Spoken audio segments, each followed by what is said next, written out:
Hello everyone, this is Angel Esquivel here. Welcome back to another movie review, and today we're going to be reviewing Mortal Kombat 2, directed by Simon McQuoid and starring actor Carl Urban, who you know is famous right now in The Boys series and this movie too. There's a bunch of actors in this movie too. I'm just not really too familiar with their names. Although I probably seen them a lot in other movies, some I don't. I just don't really know the names. So I'm gonna just point out the character names that are in this movie: Johnny Cage, Katana, Sonya Blade, Shao Kahn. Can't believe I forgot about that. Kao Liang, Hanzo Hasashi, aka Scorpion, Bihan, aka Sub-Zero, but then turns into... Actually, I'll get to that later. I'll get into spoilers. Jade, Liu Kang, Sindel, Kano, Jax, Baraka, Shang Tsung, Kung Lao, Quan Chi, and Raiden. That's all the characters in this movie. So, without further ado, let's get to the review.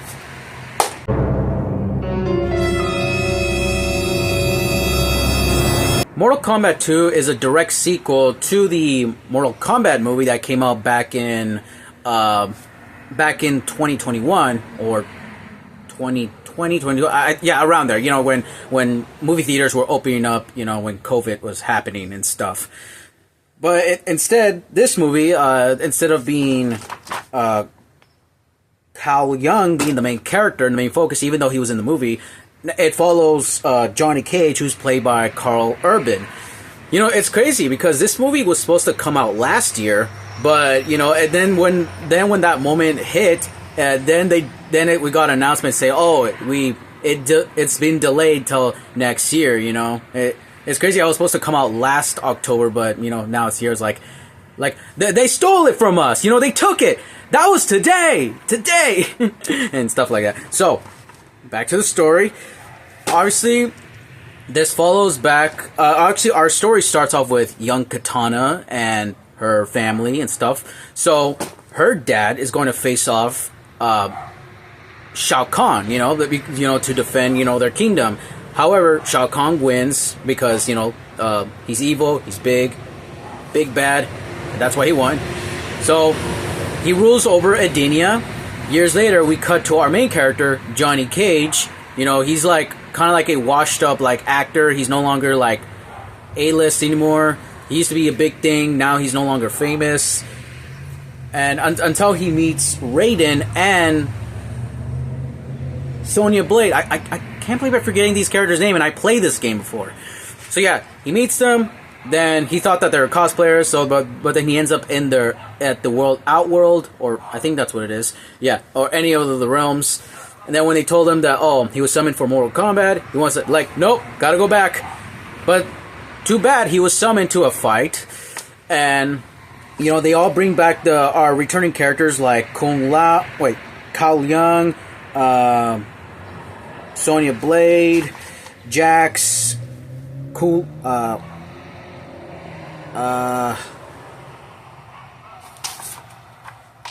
Kang. Liu Kang, that was the character's name. So, and Raiden, they brought those characters back to defend the Earth once again from evil because Shao Kahn was gonna kill everyone and also gonna rule over all over Earth.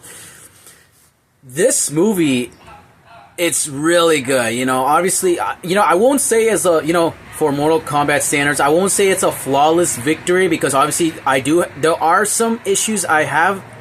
Not too big, but just a little minor. But this movie is fan service to us, for fan service to the Mortal Kombat fans. I gotta say, this is even better than the first one because the first one, although it does capture that essence of the Mortal Kombat games, but this one I think grabs it even more. Especially if you watch it in IMAX, it does feel like you're actually playing the game in an IMAX. Because at moments in the IMAX when there's cutscenes and you got these black bars showing, obviously to indicate you're watching a cutscene. This is a cinematic scene that you're watching. But then once we get into the fight scenes, that's when things go into full screen. That's just like in the video game. I mean, in my experience, I've only played MK9 and MKX, which are like, I think Mortal Kombat X is like my top favorite.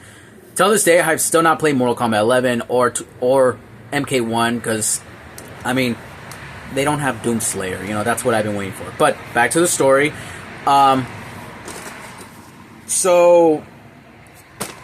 Dude, I'm surprised how they even, like, the choreography was really good. Honestly, like, even the director, oh my god, I forgot the director's name again. Simon McCoy. Like, he was the guy who directed the first movie back in 2020. And honestly, it's funny because this was like, I guess this is like his first like debut movies that he's made, because I think he's made another one that showed in his filmography, but I think these are the only two movies that stand out in his career. And it's like, you know, for someone who's just starting his career to make like Mortal Kombat movie, is like, that is surprising, you know, and it's actually good. Sorry for the lighting, by the way. Yeah, the choreography is really good. I think it's even better than the first one. I also liked how they were able to like not shy away of killing off like one of our like main heroes of the story. Like, for example, I think they killed off. I am getting to spoilers, by the way. They killed off Liu Kang. They killed off Jax. They killed out Cao Liang. And I'm like, wow, I did not expect Cao Liang to die, and because obviously he did fight Shao Kahn. And I'm like, dude, because Shao Kahn wanted like the Shinnok Emerald or medallion, to make him more immortal, like a god, and that's what he was looking for. But if Cao Liang actually, like, Shao Kahn without the medallion, Cao Liang would have won. But for movie purposes, and also to keep the story more relevant, the bad guy to live on till the end. They had to kill him off. And, dude, they kill him off in the most brutal way. Like, he put him in the ground with his hammer. Like, oh, shit, his face has exploded. And, dude, and also, Carl Urban as Johnny Cage. At first, when I found out that he was casted as Johnny Cage, I was a bit worried because, obviously, he's, like, in a bit of an older side. So I was kind of expecting someone, like, maybe, like, a little younger to play, like, probably like obviously like Ryan Gosling or yeah, some other actor, like Ryan Gosling could have been a really funny choice and a cool choice at that, because he's still young. But Carl Urban as Johnny Cage honestly surprised me. Like, he did a really good job, playing him, especially the fight scenes between him and Baraka. I gotta say, like, this was. Like, there was a part where he was, like, doing this, and Baraka was also doing the same thing. I was like, that was fucking funny. The guy who plays, Kano? Dude, I like how they bring him back, and obviously he steals the show when it comes to comedy. Like, in the first movie, he was funny, and because most of the time, like obviously, I know they kind of bring, like, those one-line jokes where, like, what Marvel has kind of, like, done and kind of ruined, but this, they actually do it really funny. I also like how he made like certain like jokes and references towards Quan Chi, and yeah, he's just a funny character. So they bring back Bihan, this time no longer Sub-Zero, and now is Noob Saibot, because that's from the game. I like how they brought back the MK11 design, because I think that's like the coolest design out of all. Him and Scorpion fighting, Johnny Cage and Kano is also, like, helping, and Jade's also fighting, helping them together to fight Noob Saibot in hell. Well, it's only Liu Kang, Sonya Blade, and Katana, fighting Shao Kahn towards the end.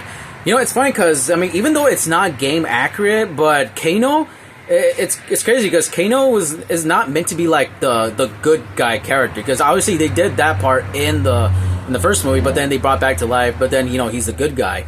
Because in the game, he's never the good guy. He's actually a bad guy. But in the movie context, I think people kind of grew loving Kano as, like, a funny side character in the movie. I think it's kind of cool how they brought him back. Another complaint that I do have is that sometimes I think this was in my experience when watching in IMAX, and it's not that it affects the story, it kind of affects, like, watching, like, the IMAX in general is that at times, like, just average scenes are usually filmed in a full scale scene, while certain action scenes are just filmed like in a black screen. It's like, come on, dude, if you're gonna film the whole movie in IMAX, just make the whole scene screen. Like, why does it have to be certain parts, you know? I like how towards the end they also killed off Shao Kahn, the guy who plays Shao Kahn, because I also seen him in other movies. I do know the guy who plays Shao Kahn. He was in the movie Boyka Undisputed. I think that was like his first debut as like being an action actor and stuff. But yeah, he pulled off the role as Shao Kahn, you know? I mean, even though it's not like the biggest range of his acting career, but he played it really well. And it kind of leaves us to wonder, because like, you know, like, who's gonna be the next villain, you know? What's this guy's name again? I think I had it written down. Martin Ford. Yeah, that's his name. Martin Ford. So, yeah. Great action, great choreography, great special effects. Especially watching it in IMAX. The acting and performances, cheesy, you know, a little goofy, but then funny. I love it. Very violent, you know. And also way better than the than the first movie, I would say. And I hope for the third movie, like, whatever villain they bring back, I mean, I think I can see probably Quan Chi or Shinnok coming back, because I think those are like the most famous villains besides Shao Kahn and Shang Tsung, you know. Oh yeah, Shang Tsung was also in the movie, but he was kind of like less important at times. So yeah, my final verdict for this movie, I give it a 9 out of 10. It could have been a flawless victory, but you know, at times I do have some little issues, but then again, it does not ruin the entire movie. Mortal Kombat wins. Fatality. So in conclusion, who's next? Well, that's going to be today's movie review, so make sure to like, comment, share, subscribe, hit the bell notification icon up there. Make sure to follow me on my Instagram page called Thunderstruck1810. This is Angel Esquivel here, and as always... It's so sad Steve Jobs died of ligma. Who the hell is Steve Jobs? Ligma bombs.